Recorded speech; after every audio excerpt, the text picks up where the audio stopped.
Hey guys, welcome to another stream. Today we got the community challenge going on. It will be the 1986 Rally challenge. I actually got this idea from, well, playing Forza a little bit, because obviously in that game you do have the ability to drive some of the rally legends, such as the Audi S1 Quattro. You have the 959 Rally, you have the Lancia Stratos, the Delta, stuff like that. The Peugeot 206, or 205, sorry, in its Rally edition, which is pretty crazy as well. So yeah, obviously Group B, the 80s, was a pretty crazy time for racing, with the turbo engines pushing north of like 500-600 horsepower at the time, which, you know, today, obviously you can get 600 horsepower in a road car, even for like, you know, as little money as like $60,000 in a Challenger Hellcat or something like that, which is actually making 700 horsepower. So 600 horsepower isn't, I mean, it's still a lot, let's be honest, but it's not as like surreal as it once was. Back then in the 80s, this sort of power was, well,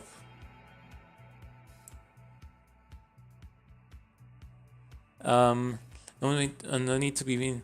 Hey Caligo and hey Sebesseg, how's it going, you guys? But yeah, in the 80s, this sort of power level, you wouldn't get it on a road car like ever, except if you had like a $1 million hypercar at the time.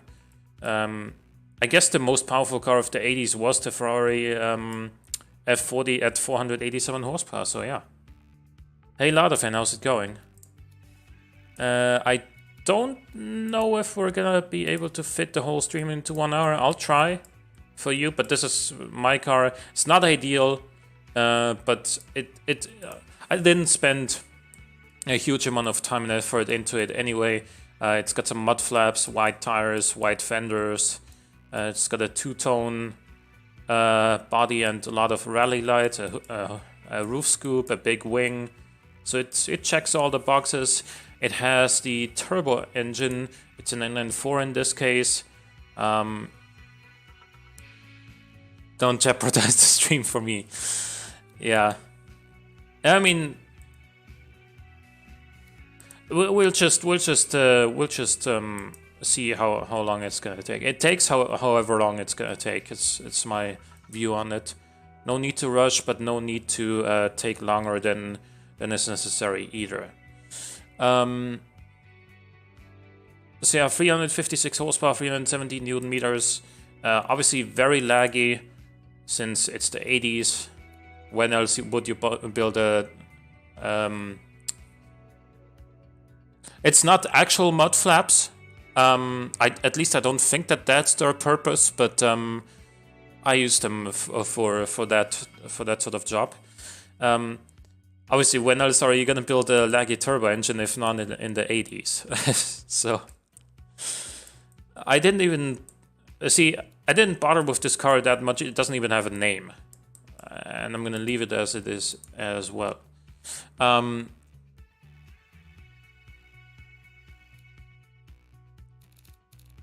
export it. Yep, good use of fixtures.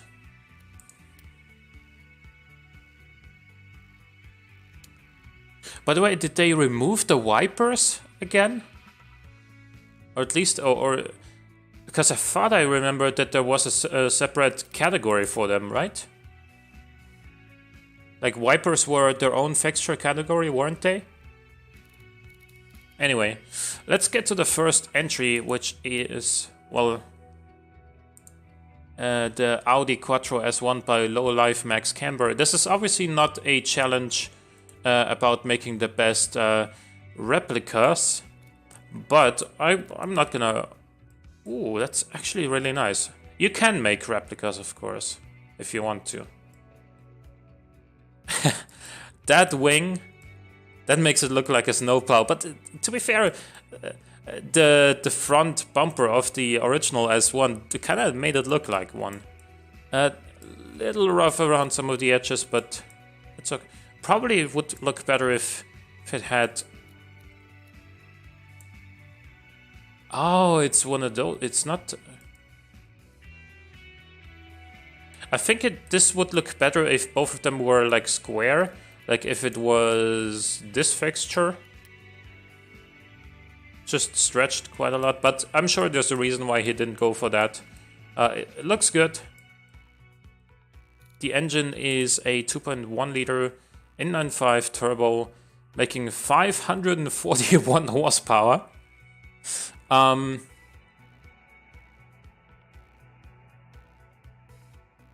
in MISC since public release. Ah, yeah. 541 horsepower. That's a lot. Like, once this thing hits its power band, it's gonna seriously take off.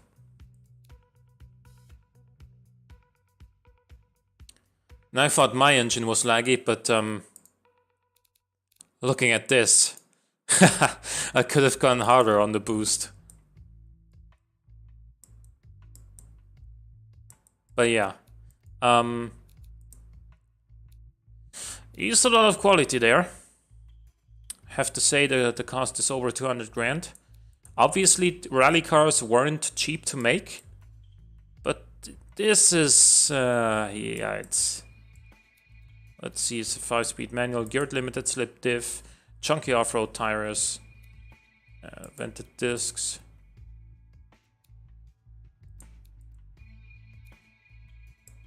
Yeah, so this is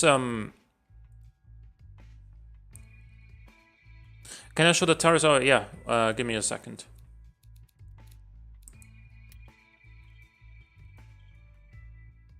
Let's see, how big are they?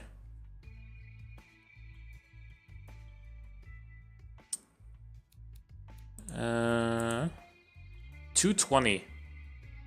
So they're actually fairly small.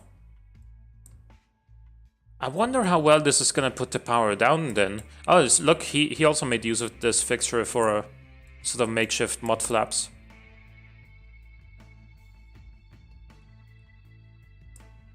This is gonna hit the ground though. These are gonna fall off immediately, I can tell you that much. And this, so might the front wing.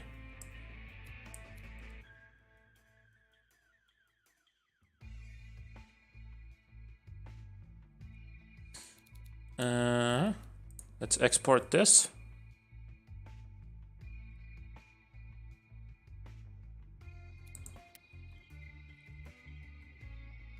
By comparison, I believe my car costs like $16,000 to make. This one over 200,000. So yeah, pretty liberal use of quality on this one.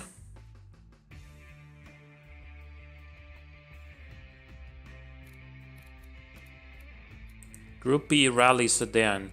Let's see who this was by. This was by Logoris. That's the Discord name.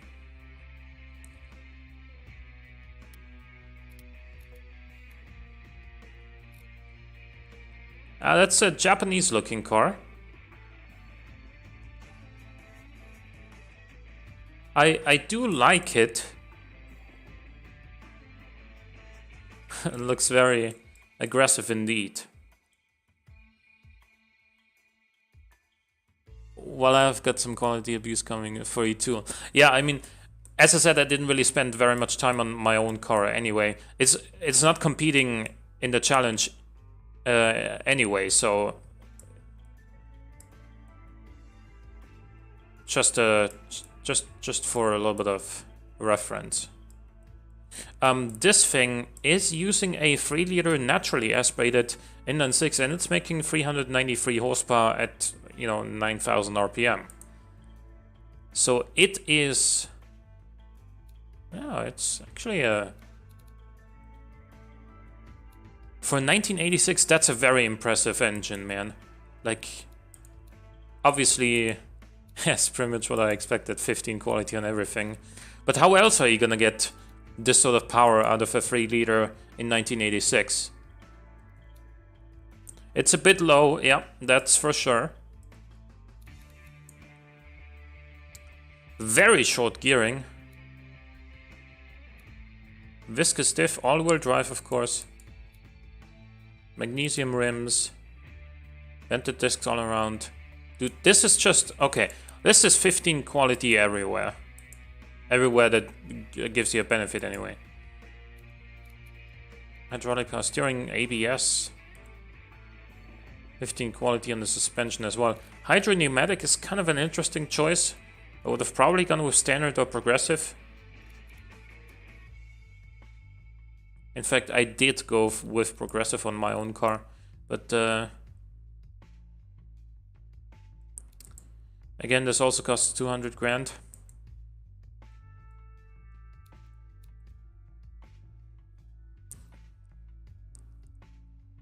But yeah, this is this has a very interesting engine.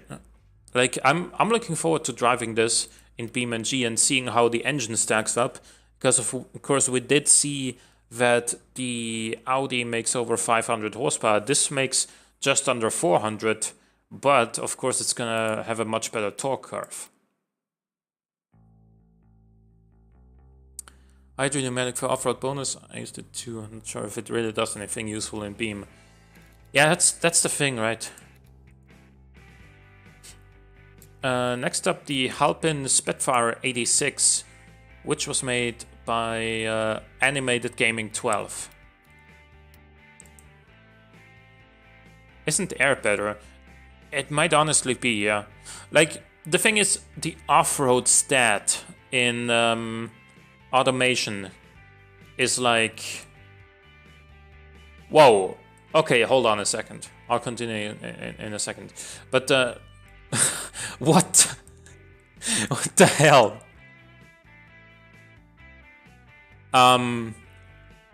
Wasn't expecting to see this. But, okay. We've got a 600 horsepower turbo inline 5 as well.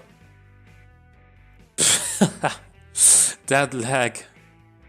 But it does rev very high, so it can make use of its power band, at least for, well, at least for a split second, because once the boost hits, boom, you're right at the red line.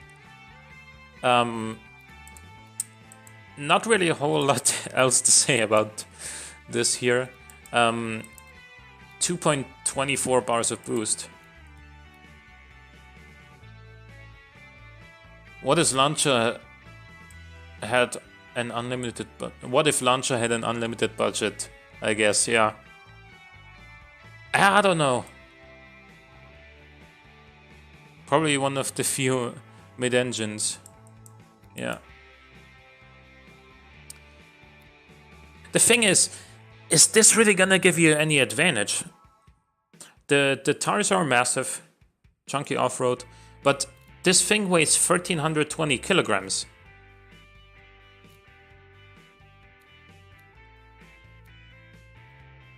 Which, you know, by most standards, isn't the heaviest, but in this competition it's pretty much the heaviest, at least the heaviest I've seen so far. I think Ferrari were going to try their luck with Rally, not sure, however. I don't know, like these days it doesn't seem to make any sense for Ferrari to enter the Rally Championship.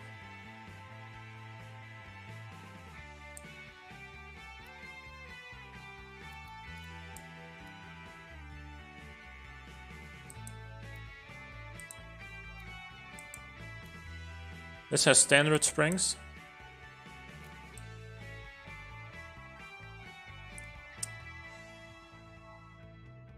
Here's the thing, I'm not sure if this is going to be very effective. It might be, but at the same time,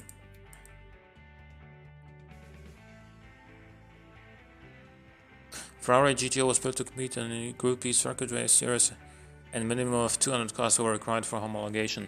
By the way, I totally forgot to export all of these cars, right? So let's just take a second. There's a lot of fixtures loading on this car.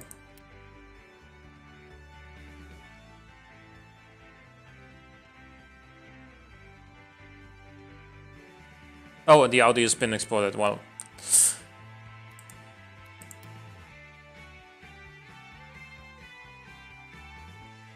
just pulled off a Ford Cosworth.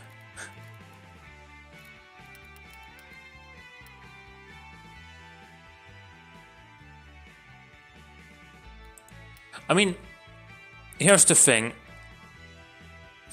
I really do like the Lancia rally cars, the iconic ones like the Delta and the Stratos. There was the Fulvia as well, which is still a pretty cool car in my opinion. But the Stratos is really where it's at, isn't it? Like that's the real iconic Lancia.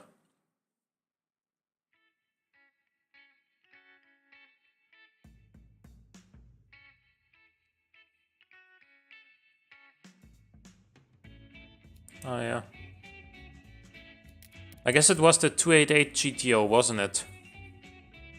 The predecessor of the F40. Yep. Next up, the Jidosha Kogaku CSC4 RT by Caligo. Oh, interesting. Okay, 960 kilograms, 140 horsepower. It's at 1.4 liter turbocharged inline 4. Front wheel drive. The 037 is also a very cool car. I like that one as well.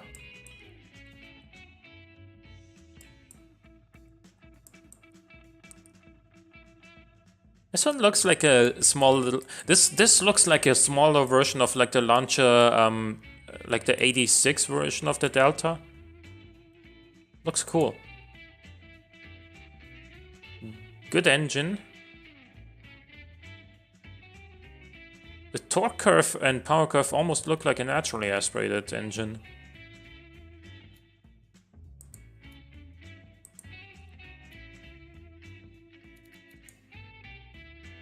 Very modest cam profile. You could have really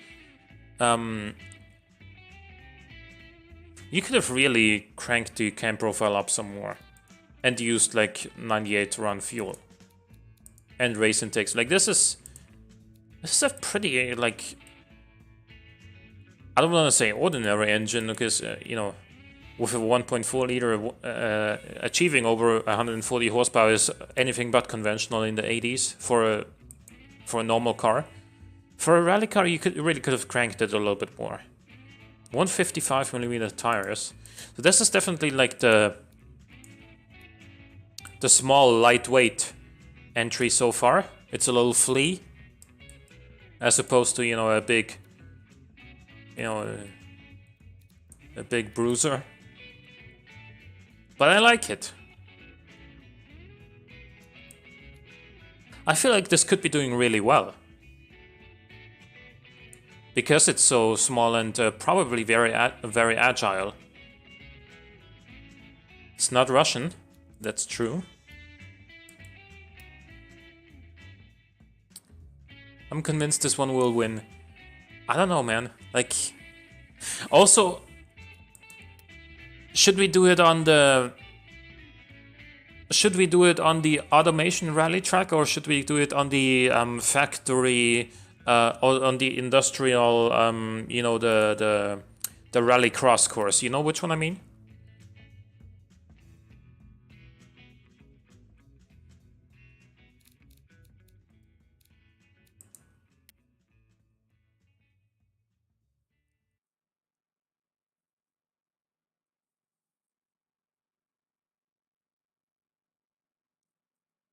Next up, the Rondini Group B, which was actually sent in by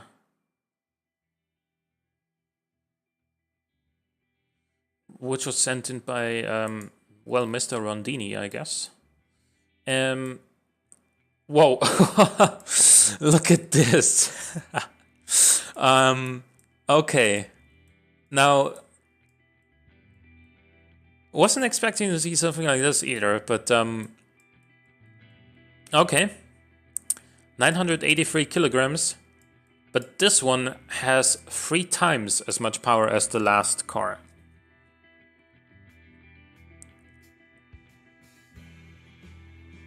Let's check out that engine. It's a 2.1 liter inline-5 turbo. Pretty laggy, but not as bad as some of the other engines we've seen. Nearly 2 bars of boost.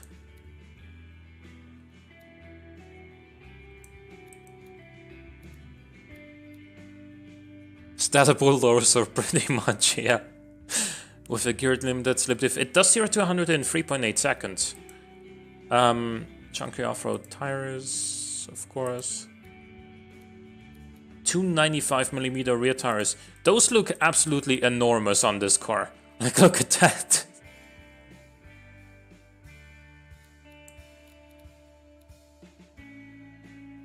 It may do well, yeah.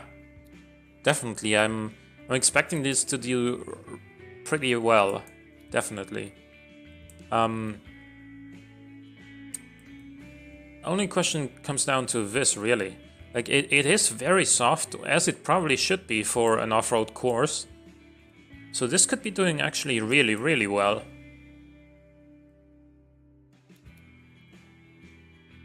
It's gonna be interesting for sure. Drag car tire size, yeah, but that mid-engine car that we saw earlier, the Lambo body one, that had like 340mm rear tires. And 300 on the front, 340 on the back. So, yeah, not really the best thing to go off-road either.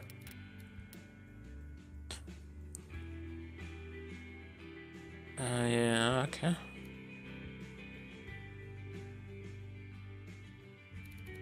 By the way, I'm not quite sure if I exported this one. Better safe than sorry. Let's just do it again. Only gonna take a couple of seconds anyway.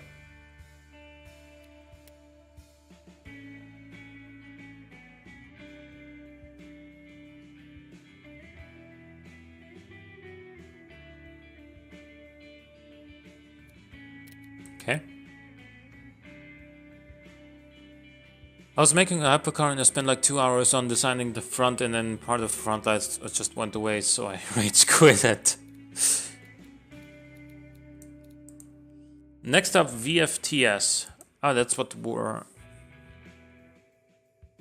we've just read about. It's a rally car based on a Lada 2105. Lada is a trademark of the Russian manufacturer Auto VAC.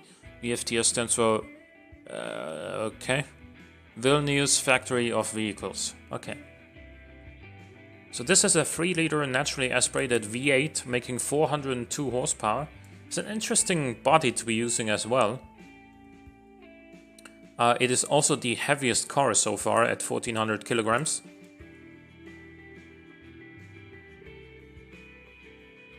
Very clean and sleek look, very simplistic, except for the giant wing, of course.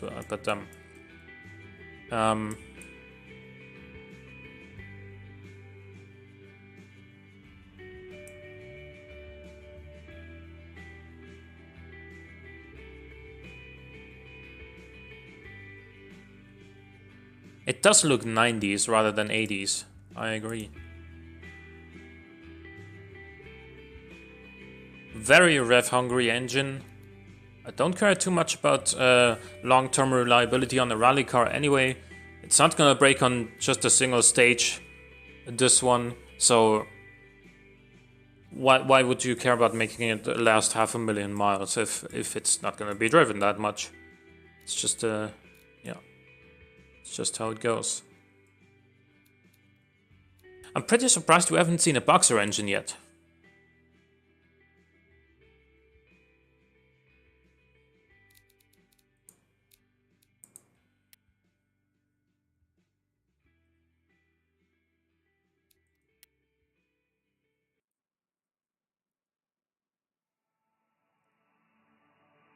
Why not go over the detail? Wait, what? Negative weight, bottom weight?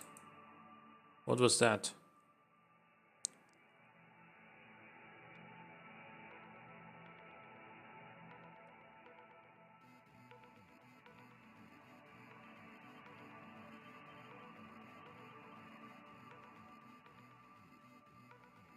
Well, I've got news for you.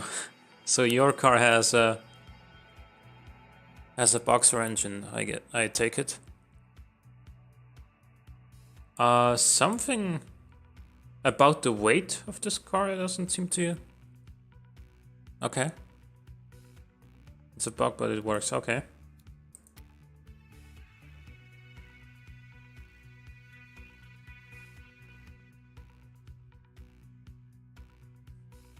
Got pretty good stats. Next up, the Americana 971.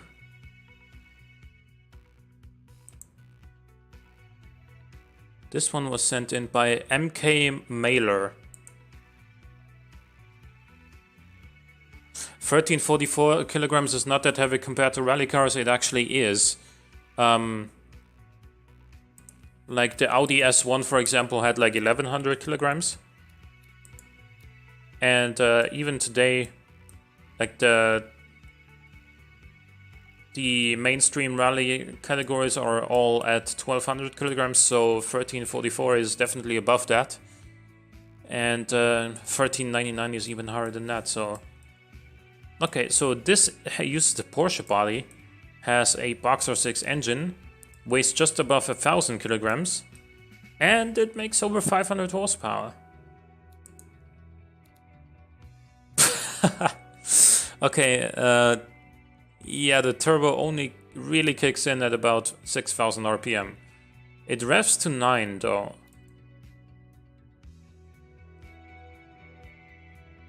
What are these fog lights for, ants? But this... Watch out at 4K RPM. Yeah, nothing. Nothing happening at 4K. Only at like 5K it starts happening. And from 6K onwards is what I would call, you know, usable power.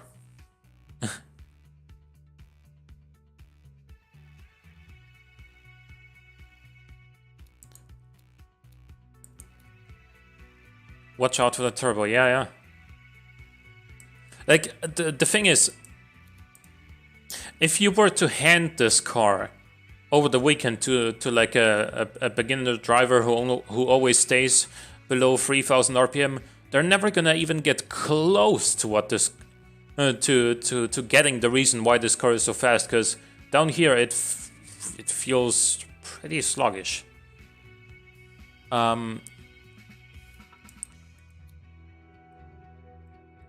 But yeah, let's go over the details. 5-speed manual, viscous diff, 315mm tires front and rear.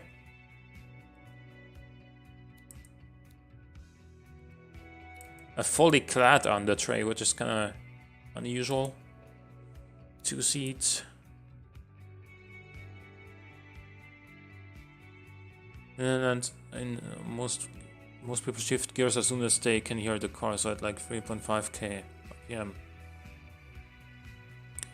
It looks interesting, but in rally, where you're constantly high revving, it could be advantageous.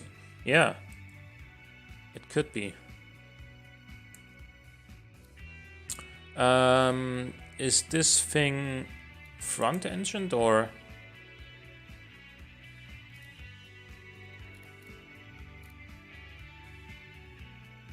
Rear or mid-engined, okay.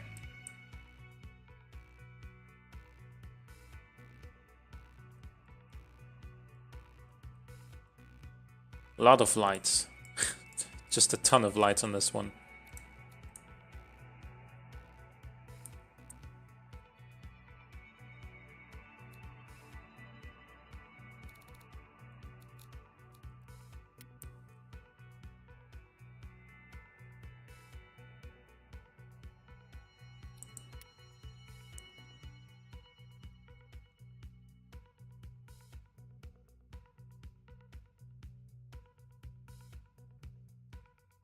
I don't like how the middle light is slightly lower than the others.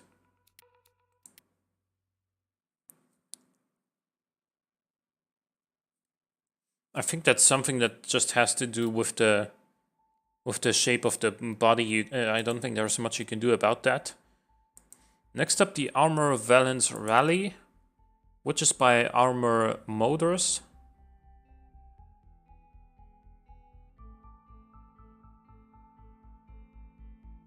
Valence is the correct pronunciation, I guess. Looks cool. I like that one. Blue and white theme. Very 80s. No taillights on this one though.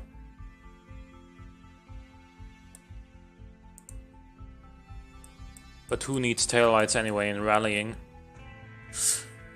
Anyway, 2.1 liter inline 5 turbo at 467 horsepower. It's just also pretty good.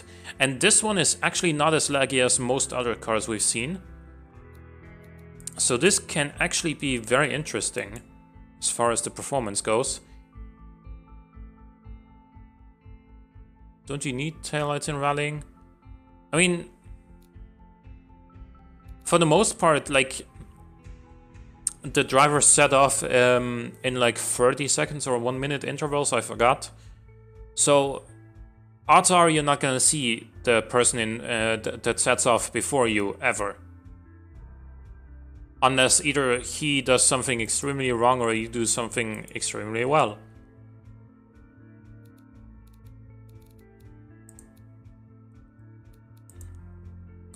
Five-speed manual, viscous diff.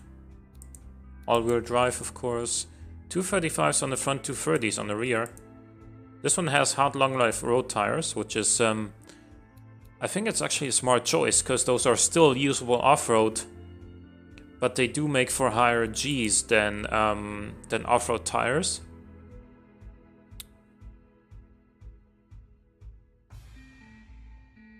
And realistically, it's not, but isn't in the rules. It might be.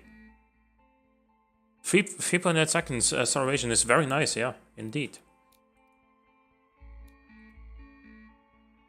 Could have probably gone with minus 15 quality here.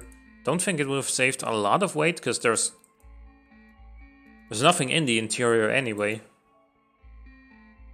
But those extra couple of kilograms of weight saving could have helped.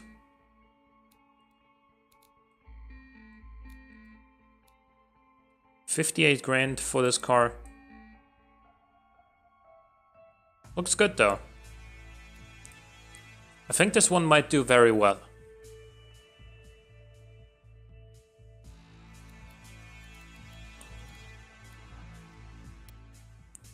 This is one of the more rounded, one of the more well-rounded entries so far, I believe, like at least in my opinion. It's just like a competition. Of course, we are gonna be. I am gonna be driving all of these cars in BeamNG, so it is going to be a competition. Yeah. Faceteros. Let's see who that one was made by. That was by Sebesseg. So let's see.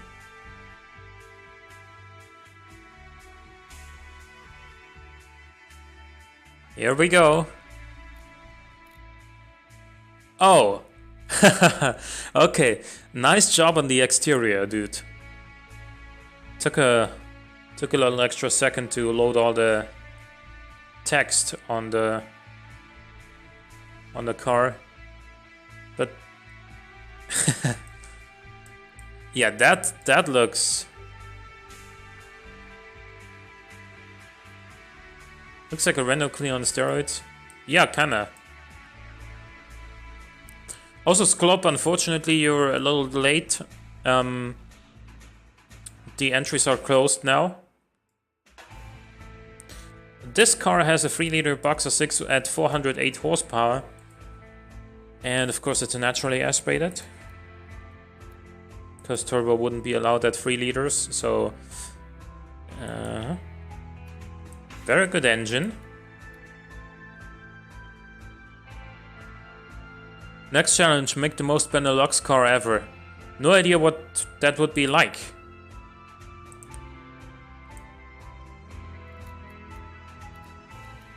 I don't know what a Benelux car is like. Like the only two Dutch cars I can think of is the DAF and the Donkerford. So two extremely different cars from each other. So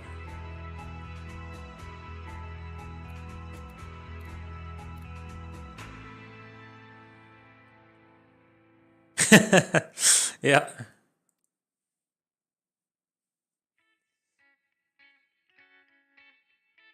A Donkerford is not possible. Yeah. Because of the open wheels. Yeah. Theoretically, we do have a lawnmower body, and if you were to stretch that, it wouldn't be too different from the body of like a Caterham or a Donkerford anyway. If you were to obviously widen it, stretch it, but keep the overall theme with the open wheels. So technically, the lawnmower is already an open wheel body. It's a mod, yeah, it is. Very small brakes in this car, by the way. The most Benelux car would be the unholy combination of Renault, Peugeot, BMW, Audi. Okay. We got a sport interior in here and no entertainment. ABS, basic 70 safety, hydropneumatic springs, 275s all around. Okay. Yeah, this one could be pretty solid as well.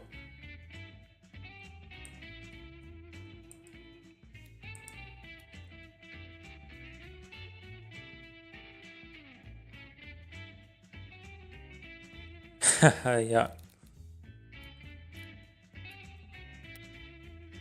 Yeah, it's a nice little car. Definitely. I expect this to do pretty well. Mostly because it does offer a fairly competitive power to weight ratio, while also not suffering from turbo lag.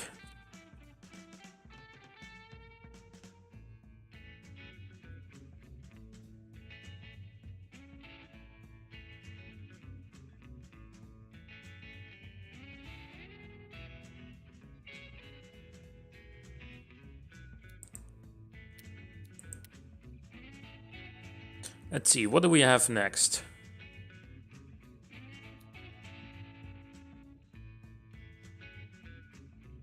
Sponsors stickers are key to the victory. Legion Espana. Let's see. That was by Donut Snail.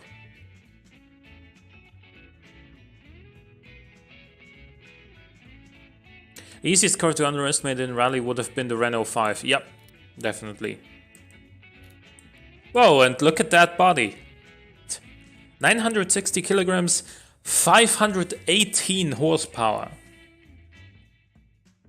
Okay, here we go. And it's also 1.7 liter engine only. Well, yeah, this oh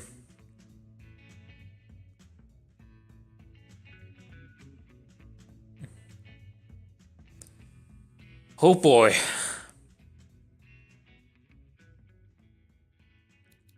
It does have a power band starting at like 6,500 RPM.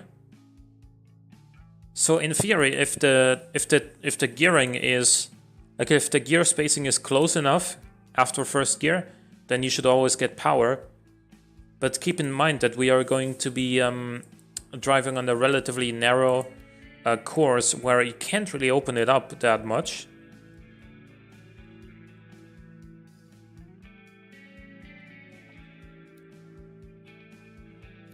Also 4.3 seconds with an advanced automatic. That is something you probably wouldn't be using.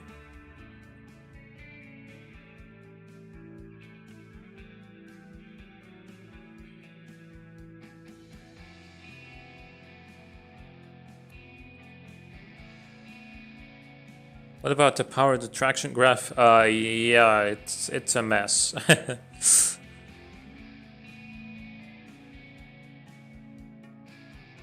No time to manually shift gear, you must hold on for dear life. Fair enough, but it's also naturally oversteers, which could be interesting or dangerous. Probably a bit of both.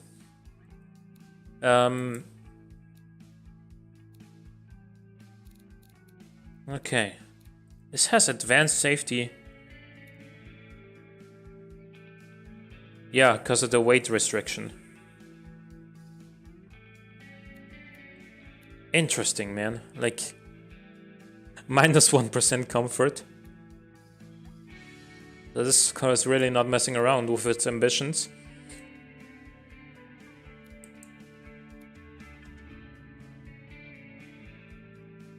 Yeah, the Opel Kadett also competed in Rally.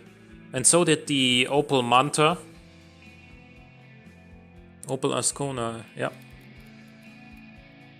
That one too.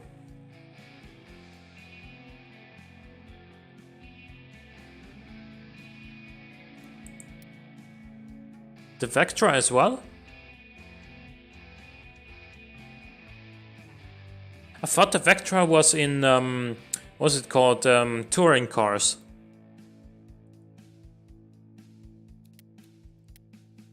I thought the Vectra was in touring car championships. La Belge Catastrophe. Looking forward to checking that one out, just purely based on the name.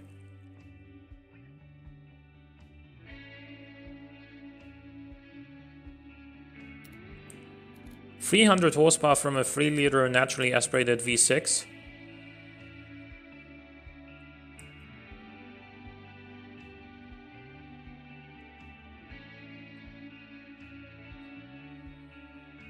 I hated shifting my car when driving, so they might be onto something. Okay, fair enough. This looks like a fairly, like, slightly, you know, souped up family sedan. The taillights are sort of 90s-ish. 90s Mercedes / BMW-ish.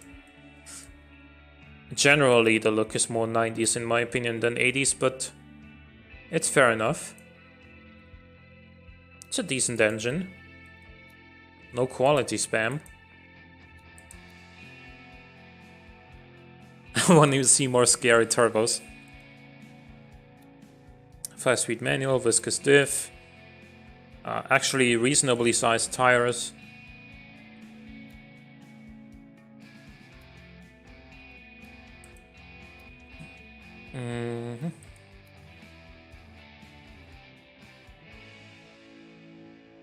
Okay, standard springs. Has every car been all-wheel drive today? I think. No, I think we had one front-wheel drive car, right? Did we?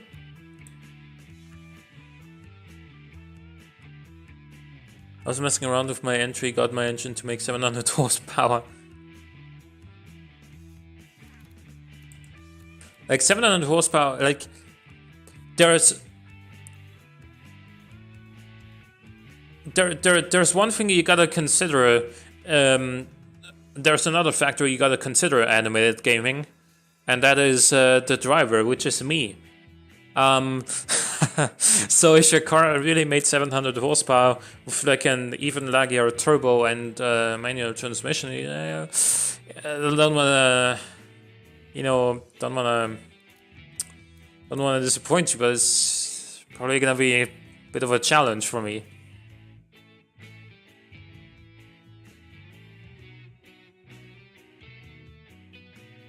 Last but not least, we have the Winston Rally by Sedan 57 Chevy. Oh, that's a nice looking car. I like that. It's got a 3-liter V8 making 440 horsepower. That almost looks like a turbo sort of torque curve, but it's not. It's It's actually naturally aspirated. It rests at 9600 RPM.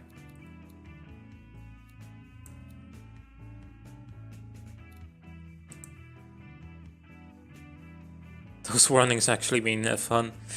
I always drive my competition cars hard and make sure they can all take it. This way I know anyone can drive it reasonably. Okay. That's actually very, very nice of you. Very forward thinking.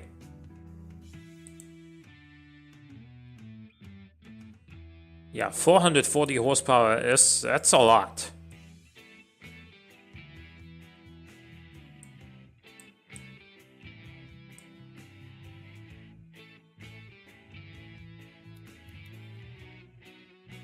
Five-speed manual, open diff. 80-20 power distribution, so this one's gonna drift quite a bit. Chunky off-road tires, obviously. 285s front, 295s rear. And the discs. Off-road skid tray, 2 seats. ABS. Progressive springs. I feel like this is gonna be a very strong competitor. At first glance, I don't really see anything that I think would be disadvantageous, if that's even a word. Like, I know advantageous is a word, but disadvantageous, is that also a word? Anyway, you know what I mean.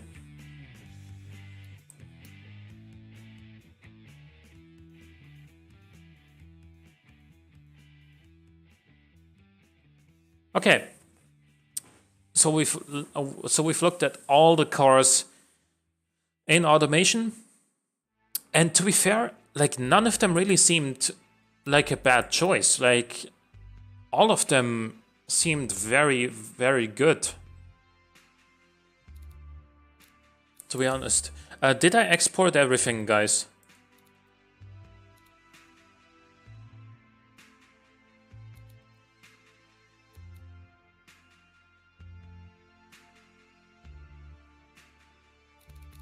I think I did. Because okay, let's just do it this way. How many entries do we have? 1, 2, 3, 4, 5, 6. Come on. Let's go again.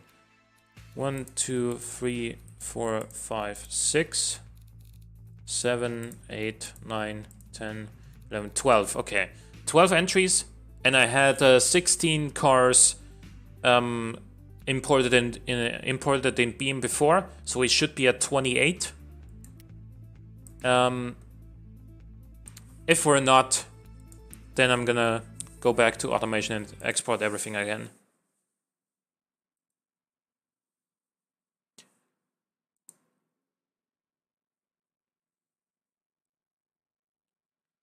Now, given that I didn't take a massive amount of time to optimize my own car, I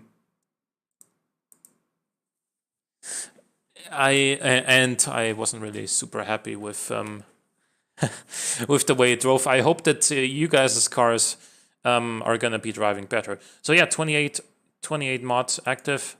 So it seems like we should have everything. So interesting news: the government in Belgium is collapsing. What else is new? Rally track or the rally course? Which one of the two do you want to see? What was the last car about? It was actually looking really good. It had a naturally aspirated V8 with 440 horsepower and all-wheel drive. It was looking actually really good. Rally track, okay.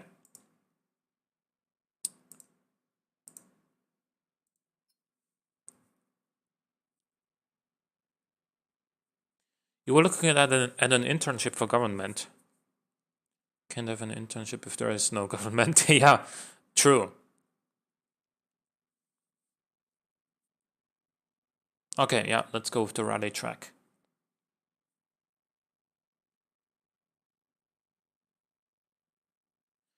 you see blue smoke coming out of the exhaust, oil is being burned, indicating piston ring damage. I don't think we're going to see a lot of that today. Gravel rallying is greater than asphalt rallying, in my opinion. Yeah, same, but the rally cross track has a mix of both, which is why I was asking. So first of all, I'm gonna get into my own little car here.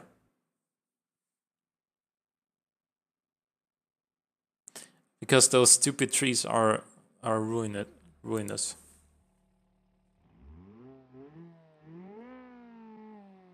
Also, I'm gonna turn the game sound up a little bit on my end because it's a little quiet.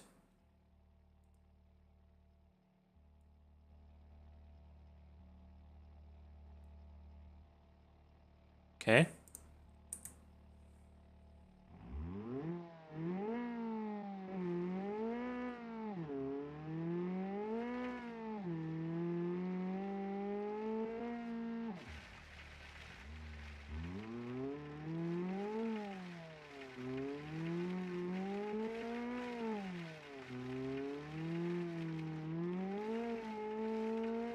Wait, do I not have VSync on? Give me a second. I need to turn VSync on this one. On, because that just looked horrible for a second. This is not like training. This is just me driving my own car for reference and also to just get a hang of the course once again.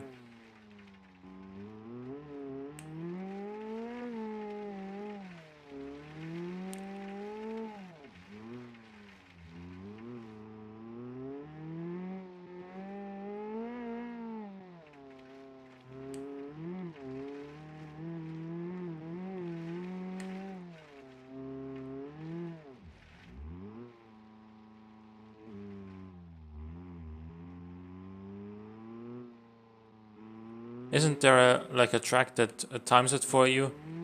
I can do a time trial on this track as well, yeah. Which is what I'm gonna do. I just wanted to do a little bit of an introduction lap for me personally, just to warm up. So automation track. Gravel is this is. Should be it, right?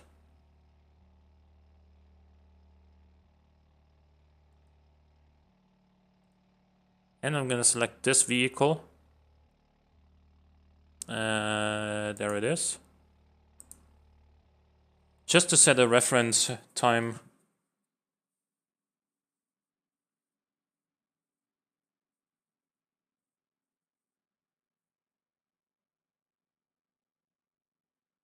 And I mean, like, we could also do it the same way that we used to do it. The same way we used to do it, in that I just review the cars, because I don't think I'm a good enough driver in Beam to really set up a serious like timed lap competition. Because I'm not. Yeah, like this car, for example, is lacking ABS, and it went straight towards the tree on the braking, and yeah, you can see. I think you can see.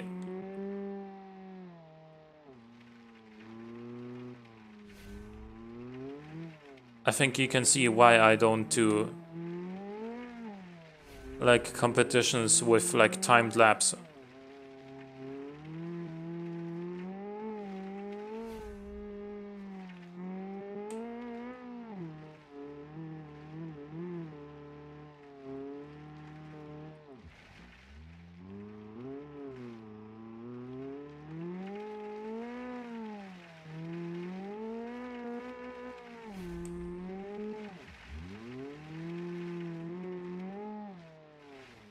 Out.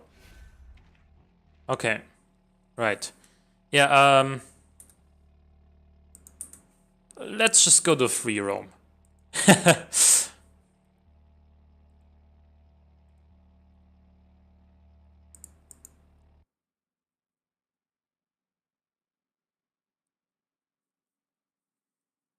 I'm playing with a controller.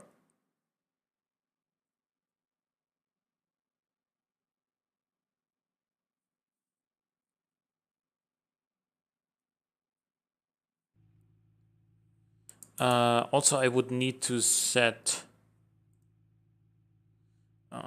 controls. Hey, Fasi Maxi, thank you for following.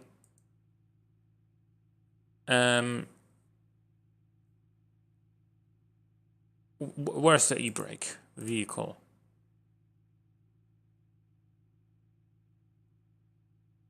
Parking brake temporary, I guess. And I want it to be here. Apply.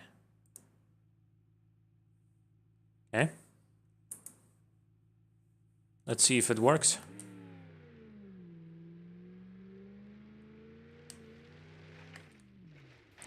Didn't seem to work, or at least I wasn't going fast enough. Anyway, let's get into the cars.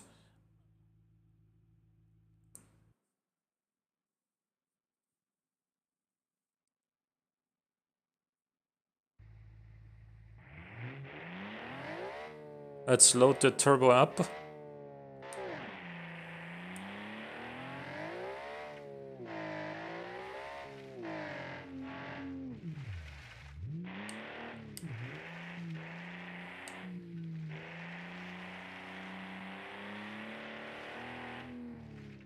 Oh. That was my mistake there.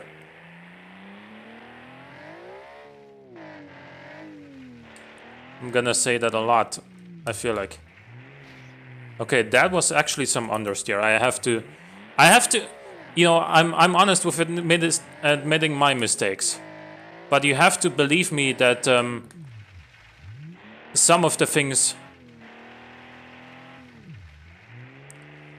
are down to factors that are... Okay, now this is getting ridiculous. This can't ride any sort of curb whatsoever. It's probably just too low to be a rally car. Okay, brake balance could also be improved.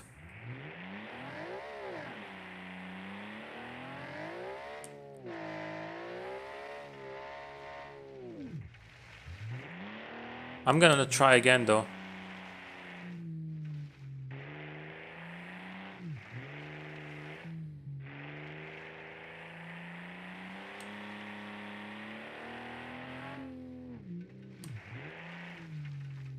Okay, still not quite used to using the handbrake in BeamNG. I use it all the time in Forza.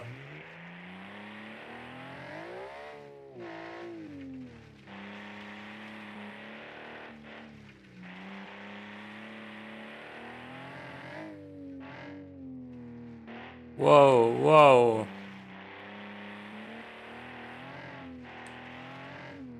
Boxer always sounds angry, yeah. Yeah, this car is just probably too stiff. Or at the very least too low. Yeah. And the brake balance needs some rebalancing.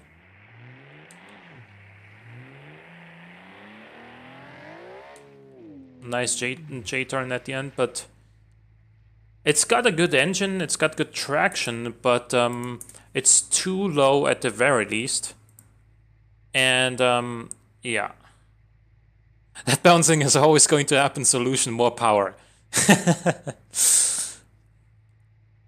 Let's go with the Armor Valence Rally next.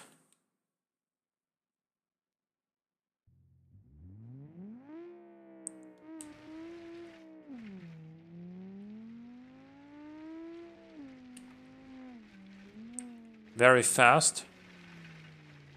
Doesn't stop very well. responds much better to the handbrake though.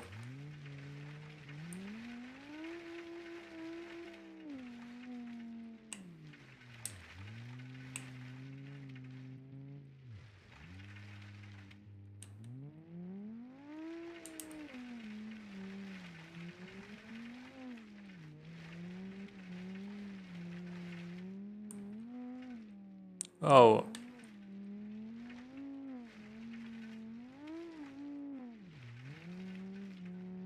Now this corner is surprisingly tight, got me on the wrong foot a couple of times.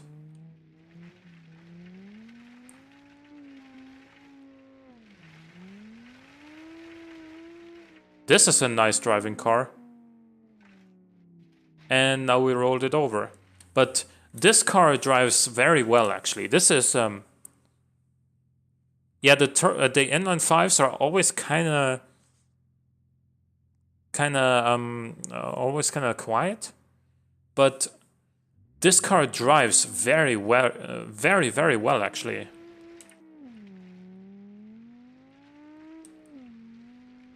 Goes well too.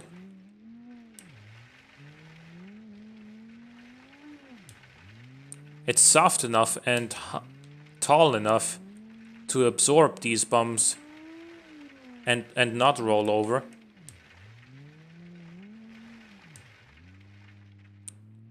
Yet at the same time, it still handles well enough. It's sporty. It feels sporty. So I do very much like this one. Next up, there's the big money. That's the Audi Quattro S1. Does it drive as well as the Audi did? Let's find out.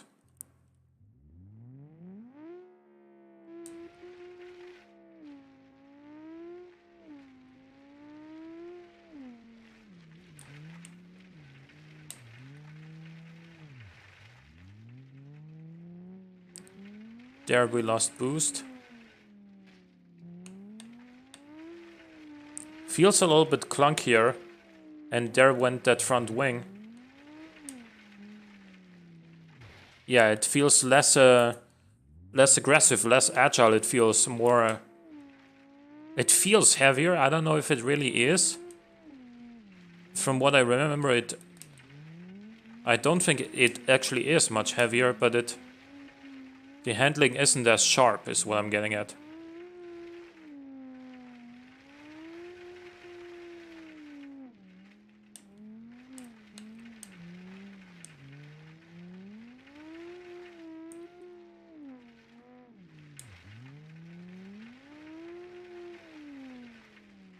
Okay, yeah, there it started understeering.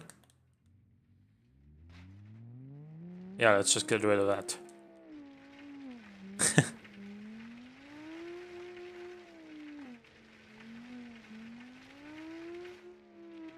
Because I don't think it makes an appreciable difference anyway.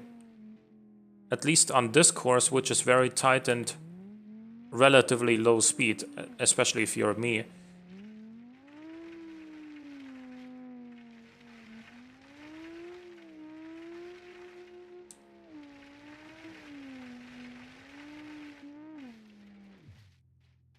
Okay.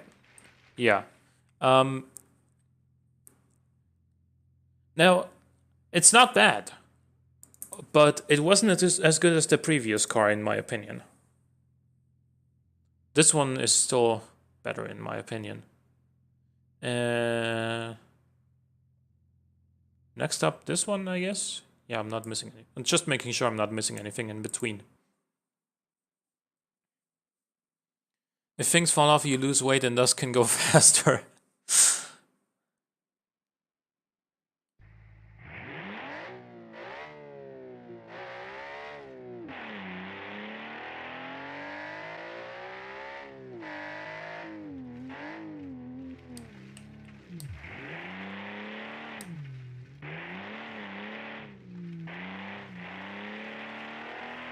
Okay, this actually has some natural oversteer. Not a whole lot of reason to use the handbrake, except in like this corner.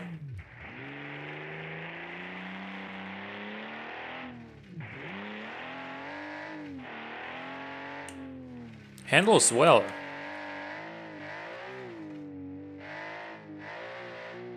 So you do really see a cool... Guys, on the cars that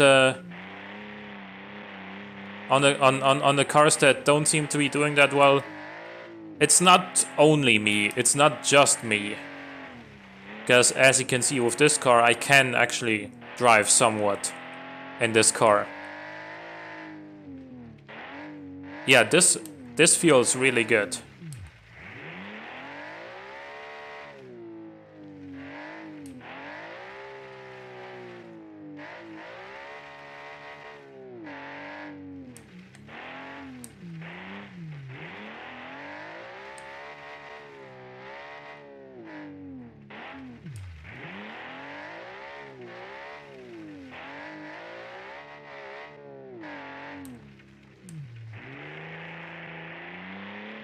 Okay, let's move on to the next one. So this one I like very much, actually.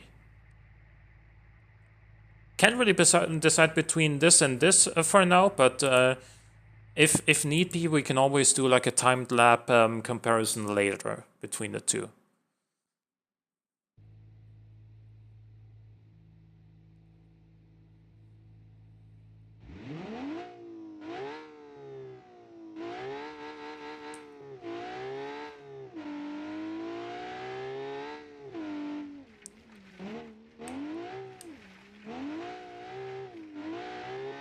Was a little bit late on entering that corner.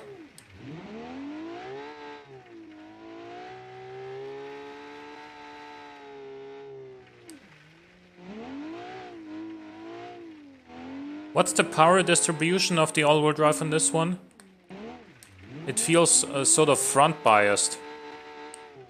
Like it does seem to want to pull itself straight when oversteering.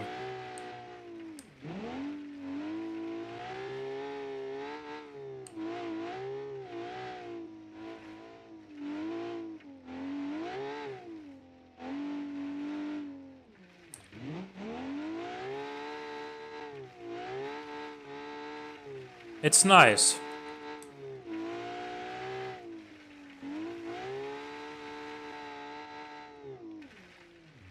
It's nice, but I feel like the other two cars were a little bit more agile than this one. It's good, but you know, we do have to compare based on we do have to get to one winner in the end, right? And this one was better than this one by a little bit, in my opinion, and so was that. Though this is still a very good car. Next up, the Halpin Spitfire 86 Turbo, which you know is this is gonna be interesting.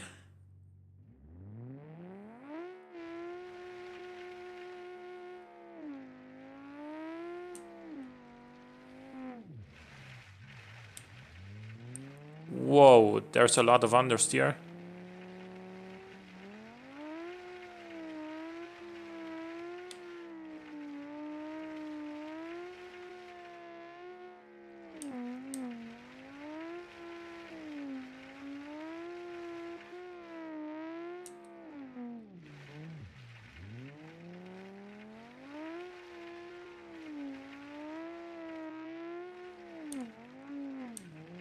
You do have to adapt to this car's handling style.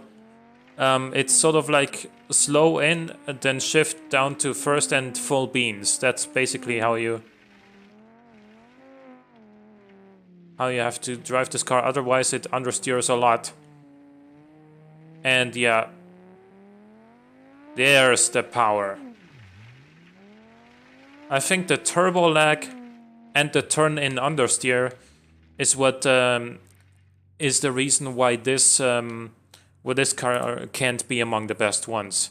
Once you do adapt to its driving style, it does feel pretty good, but it does have its own shortcomings as well.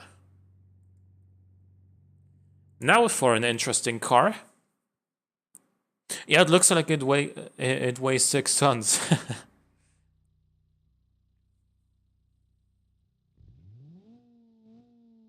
Very quiet engine.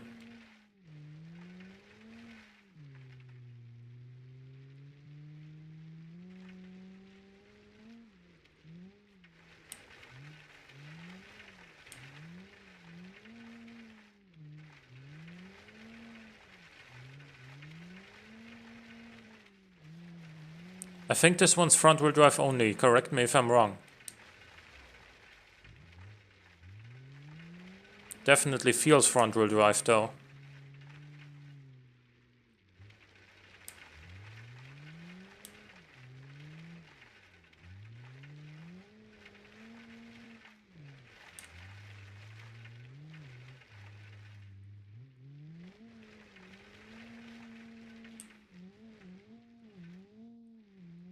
Then again, the Mini was a front-wheel drive as well, and it competed in rallying.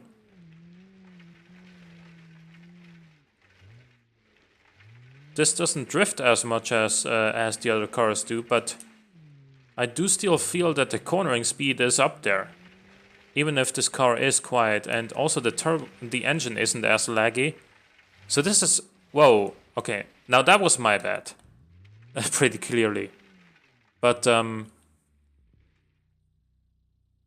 this one's good.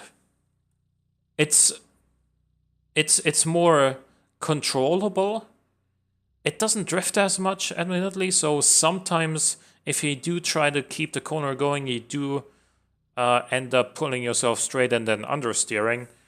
But you can definitely just use less throttle, and then it won't happen as much. And this is very light, very nimble, pretty much as expected. It's fun. Next up, the Catastrophe.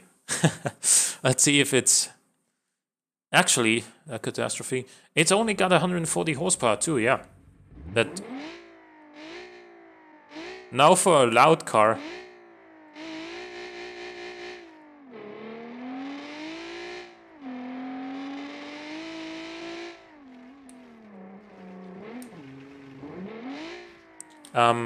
Also, this didn't downshift when I told it to. That's not the car's fault.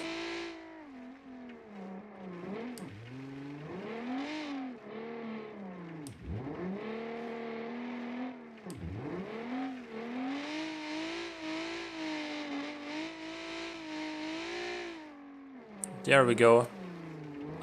There we go into the tree, is what I meant to say.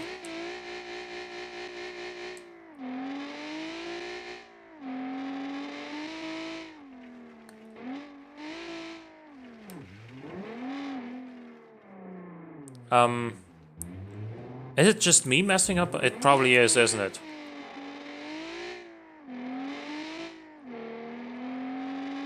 I need to enter these corners earlier.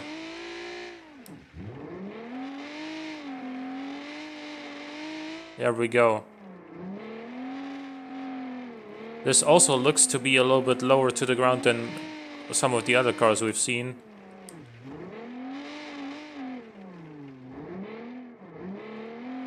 So yeah, to answer my own question from earlier, it probably was just me.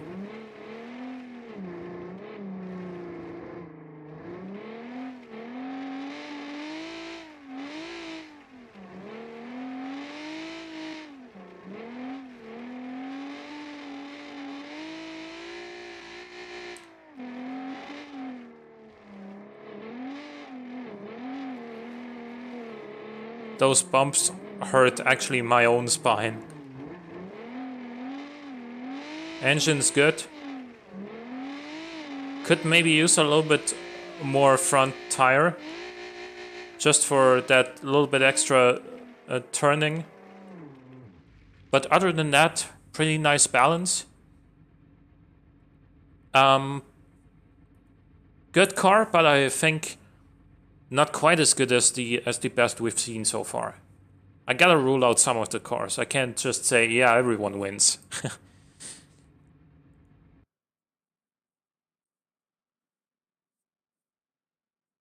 Dude, I'm trying to drift it.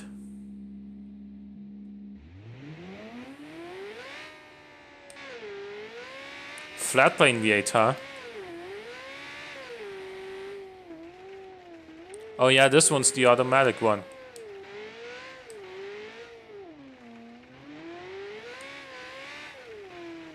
Whoa. Short wheelbase drifting is always kind of a challenge in and of itself. Like, here's the thing, it's... The engine is very, very laggy, making it hard to predict when it's gonna understeer and when it's gonna oversteer.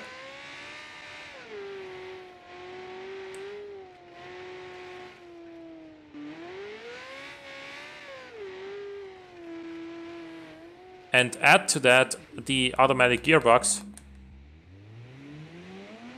where you can never intentionally downshift on your own when you want to, or upshift. Like sometimes you do want to short shift a little bit.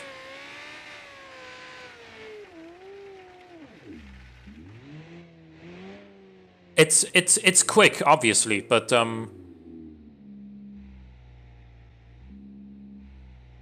this is obviously a quick car, but it is pretty hard to control.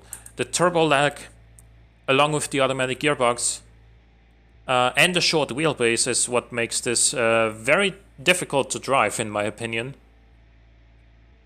At least in my hands, but you know, I am the one driving these cars, I am the one holding the competition, so this is a little bit too much of yeah, this is a little bit too much of a handful. Next up, the Rondini. Mr. Rondini is usually known for building well-rounded cars. He's been doing pretty well in past competitions, so I'm looking forward to this one.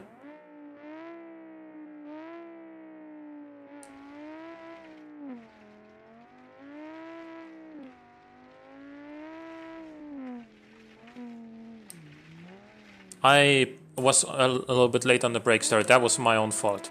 I recognize that. This car is a little bit quicker than I had anticipated, so the braking point was too late. Would you please drift if I hold the handbrake?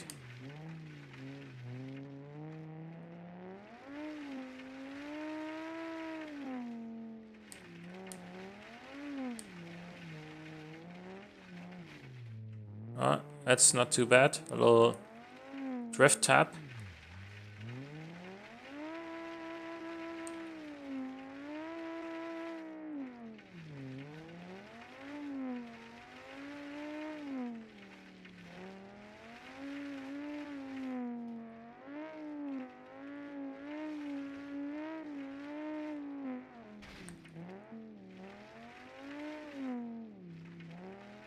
It's actually pretty good, but a little bit laggy as well.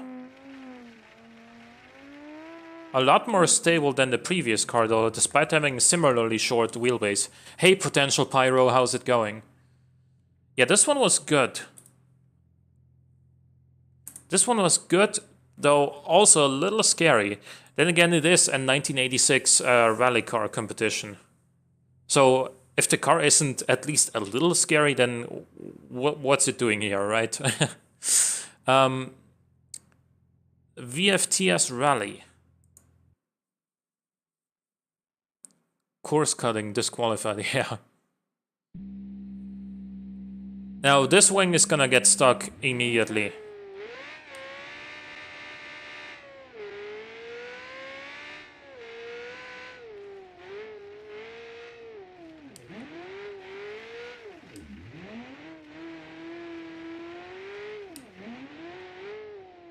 Oh.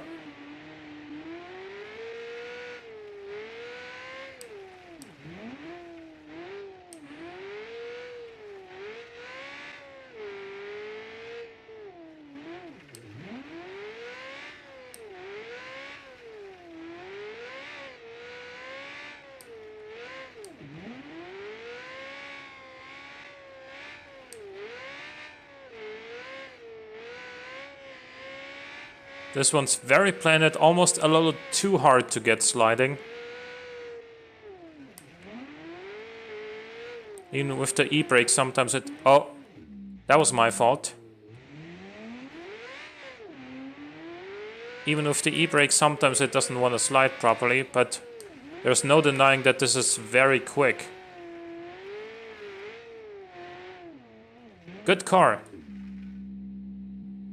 If you drive it fast enough, will it fly? It might actually, I don't know. It's a good car. But I think we've seen better. Next up, the Winston Rallye NA8, which I'm really looking forward to, actually.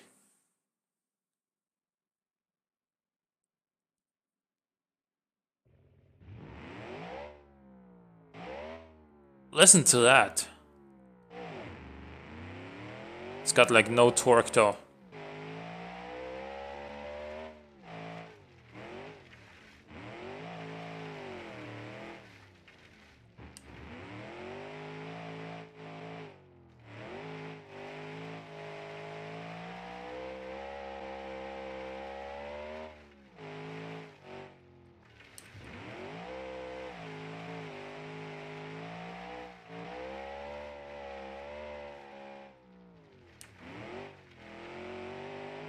It actually feels slower around these corners than it actually is based on the speedo.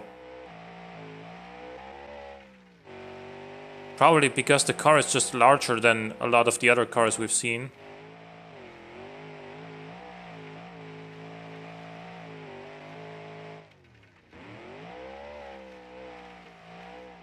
Definitely feels very nice and plain. It could maybe use a little bit less power to the rear and a little bit more to the front, just to get a little bit of better acceleration out of these corners. Because I do feel like this was like 80% rear biased. It does drive nicely though. It is pretty good. I'm gonna include this in my top 4 for now. What I'm gonna do now is to try and find a winner. I'm gonna go to the automation test track.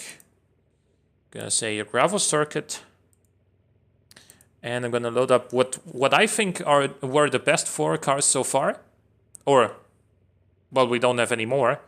So this, the Armor Valence Rally, the Fase T-Rose, the Jidosha Kogaku, and the Winston Rallye NA8. This was a really good car, honestly, but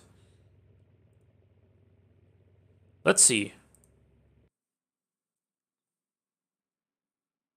After this, could you drive, use some mods we sent you? I could do that tomorrow. Or next week. We'll see. Can someone please post the invite link to the Discord?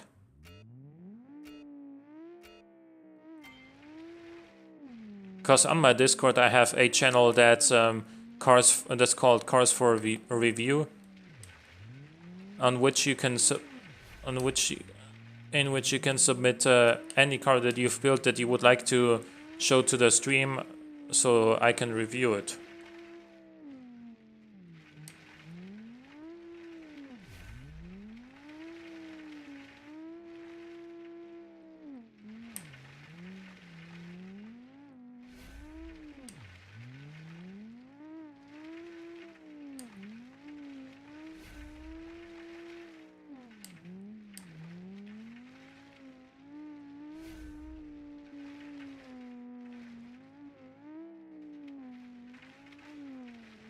Yeah, man, I remember why I liked this car so much the first time around. Thank you for following, Potential Pyro.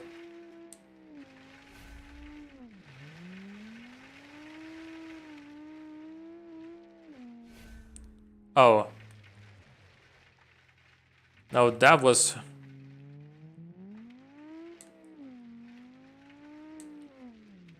That jump really hurt.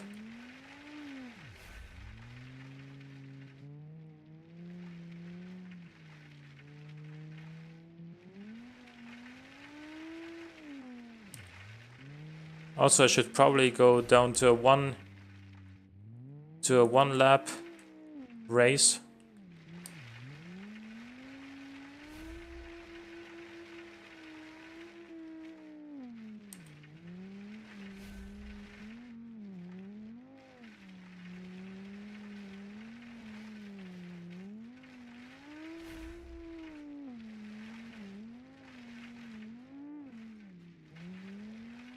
But yeah, this car,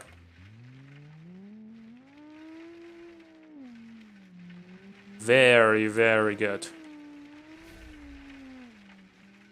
Oh yeah, okay. Well, let's call it here. It's a 105.338. I'm gonna set up a one lap race around gravel circuit. Laps 1. So 105.338 it was. Next up, this one. I feel like this should do pretty damn well as well.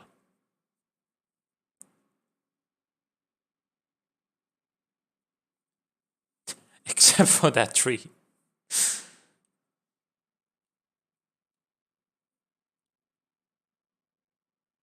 Yeah. Mm-hmm. Those trees are just terrible.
One oh two five 70. That's faster, isn't it? To be fair, I was more aggressive on this lap than I was with the other car, so I'm gonna redo that. I'm sorry, I'm not the most consistent driver, but I was more aggressive with this car than I was with this one. So I'm gonna give this another try. Also, we lost the actual time, so we don't have a direct comparison on the board because I had set it to 2 laps before. Your car is very good though, Sebesseg. It is very good.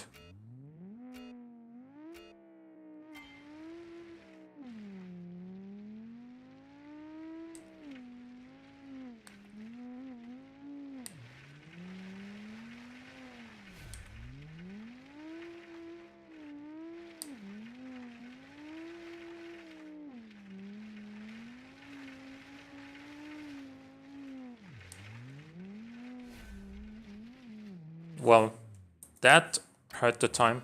Those bushes.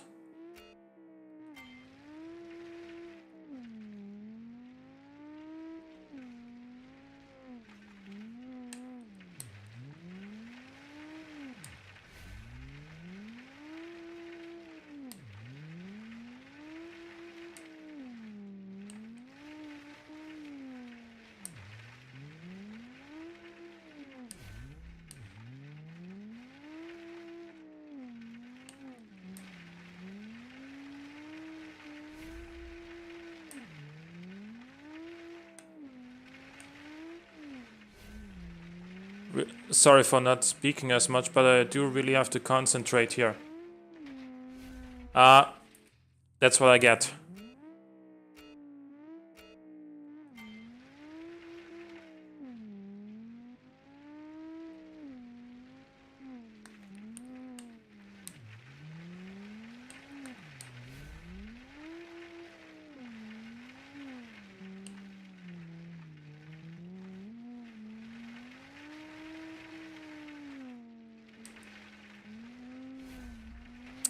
Damn, dude. I keep underestimating how tight those corners can be, and when I can start throwing the car into the corner.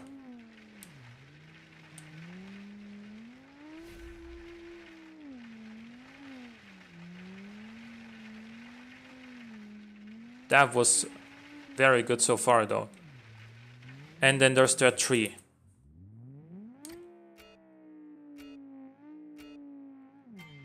Am I actually gonna get a lap done with a good time?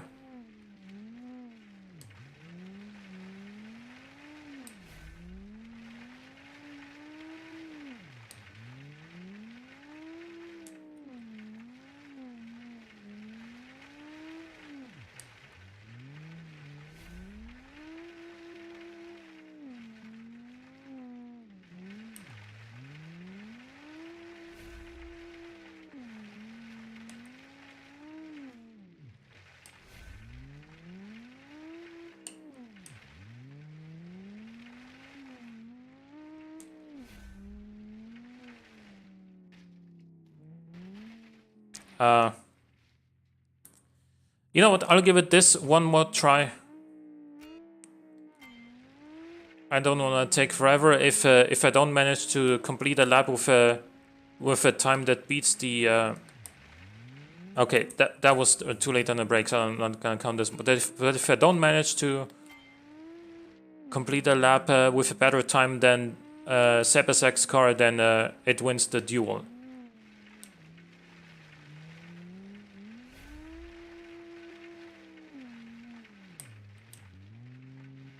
Because I did his lap first try. Which has to count for something, right?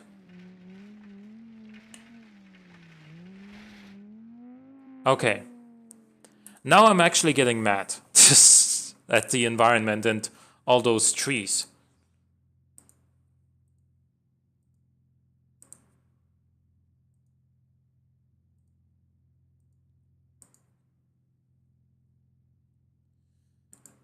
Chidosha Kogaku?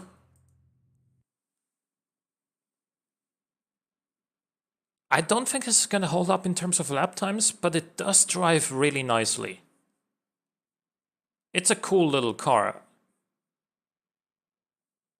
I wish we could ghost the trees, yeah. See, this would have been one advantage of the rallycross track, which is which doesn't have any trees around.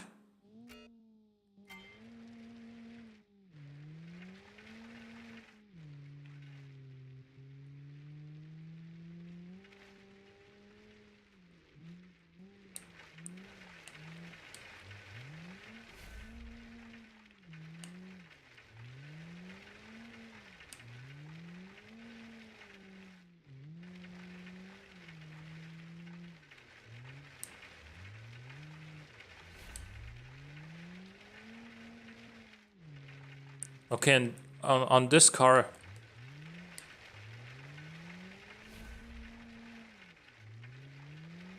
it's a constant battle balancing handbrake and throttle through those corners because it is front-wheel drive only. Okay, fair enough.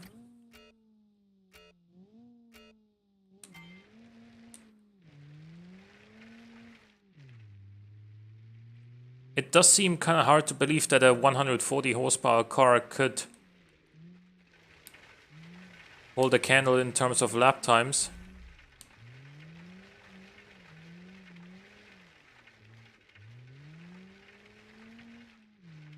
But it does corner very cleanly.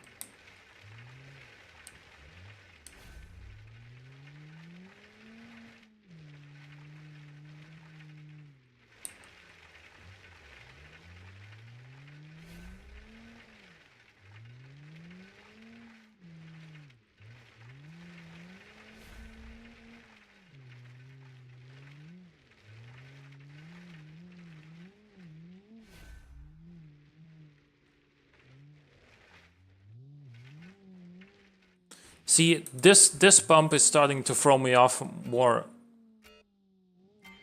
and more frequently. I don't really know what to do about that.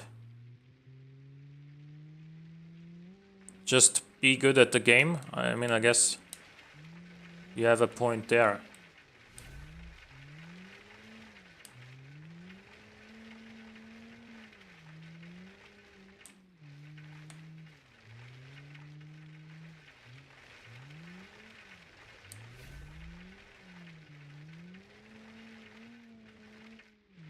Also, it is a rally challenge after all. If a rally course can't have any bumps, then it's not a proper rally course, is it?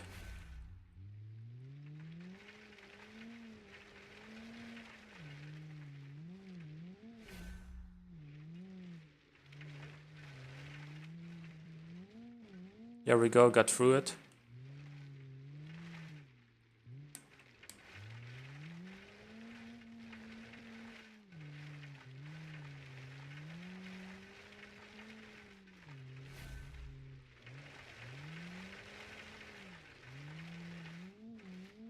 Okay, 116. Okay. So, pretty much,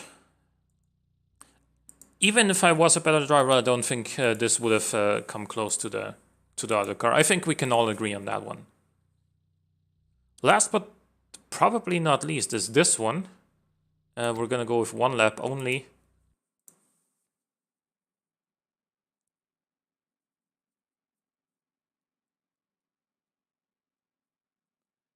Yeah.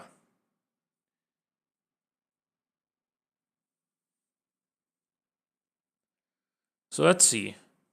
Can this car hold a candle to the other cars?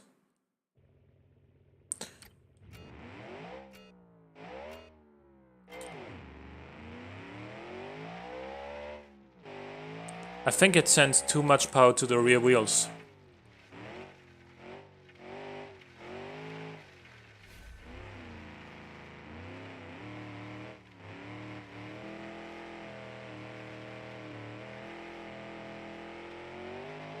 Yeah, you could see it struggling to put the power down there.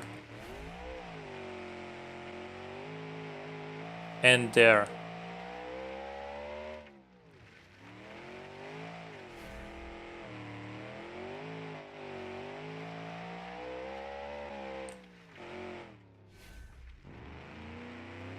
I swear this isn't just me.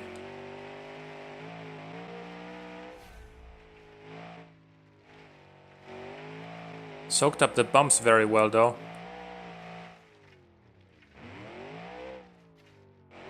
Okay, that was me though. I don't think we were gonna beat the time anyway though, seeing as we're at 106 already. Okay, fair enough. I'm gonna get... I don't know.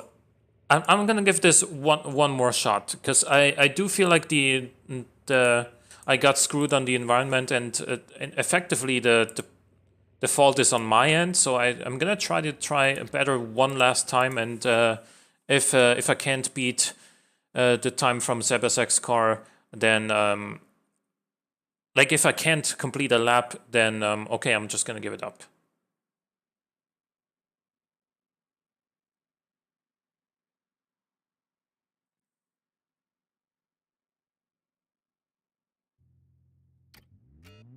Because I feel like this really can. I feel like this really can keep up. Not if I brake too late though.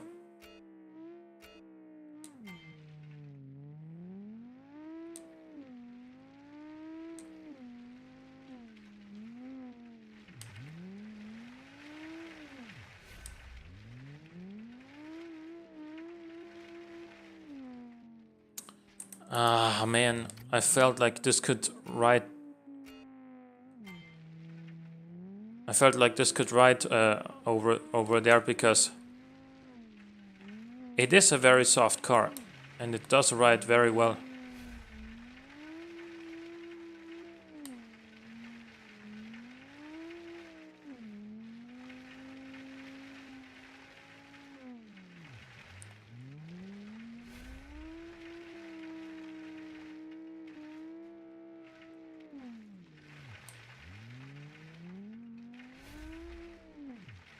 I have to say this lap isn't as clean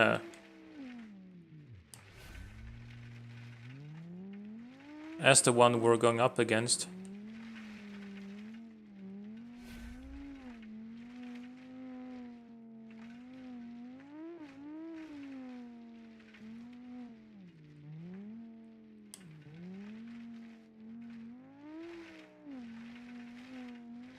Yeah, I'm not gonna beat it. Okay. Not gonna beat that time. Okay, so we have a winner. And that winner is Sebesseg with his car, which is called the Phase T-Rose RFW 409S2. Congratulations for taking the victory.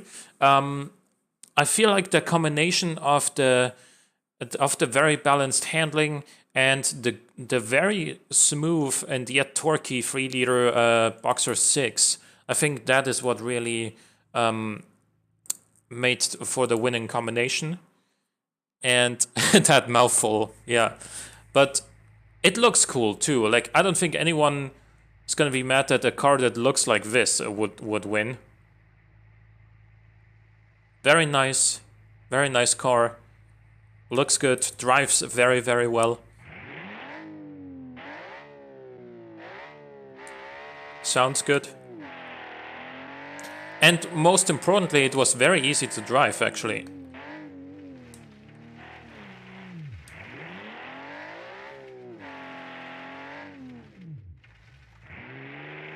Even soaked that up pretty nicely. And it beat what I thought was gonna be probably the best car, or at least what was otherwise my favorite car to drive. It beat that car by a comfortable amount, so sure, a little bit of that is gonna be down to driver error, but at the same time, a better driver would have also posted a better time with this car, so yeah. Case in point.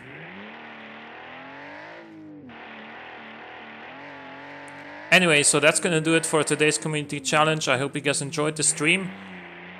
And